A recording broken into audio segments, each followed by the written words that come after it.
Social મીડિયાનો વ્યાપ વધતા કચ્છની રોગાન હાથ વણાટ સહિતની હસ્તકલા આજે વિશ્વ પ્રસિદ્ધ બની લોકપ્રિયતામાં અગ્રેસર સ્થાન મેળવી રહી છે.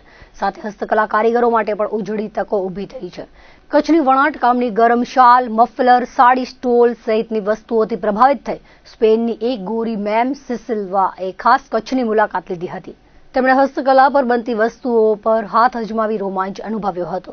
કચ્છના ભુજ તાલુકાના કોટાઈ ગામમાં વસતા પ્રવીણ સંજોટ, જેઓ હાથશાળની કલામાં અદ્ભુત માસ્ટરી ધરાવે છે, જે તેમનો વારસાગત વ્યવસાય છે. તેમના પિતા પણ વણાટકામના કારીગર હતા. પ્રવીણ સંજોટ દ્વારા સર્જાયેલા અદ્ભુત હાથશાળની ચીજોથી અત્યંત પ્રભાવિત થઈ હજારો માઇલ દૂર સ્પેનની ગોરી મેમ સિસિલ્વા તેમના ઘરે પધારી હતી, જ્યાં પ્રવીણભાઈની બહેન ડોલીએ કચ્છનું સ્કાર્ફ પહેરાવી તેમનું ઉષ્માભર્યું સ્વાગત કર્યું હતું.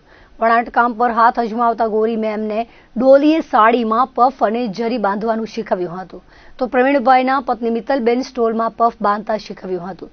તેમજ પ્રવીણભાઈએ હાથશાળનો લાઈવ ડેમો બતાવ્યો હતો. આથી ખુશખુશાલ સિસિલ્વાએ હસ્તકલાની ઘણી ચીજો વસ્તુઓનો ઓર્ડર આપ્યો હતો. ત્યારે હવે કચ્છની આ વણાટકલા સ્પેનની ધરતી પર પણ જોવા મળશે. આ કલા થકી કચ્છનું ગૌરવ વધ્યું છે. સિસિલ્વાની મુલાકાત વેળાએ કુલદીપભાઈએ ભાષા અનુવાદકની ભૂમિકા સુપેરે નિભાવી હતી.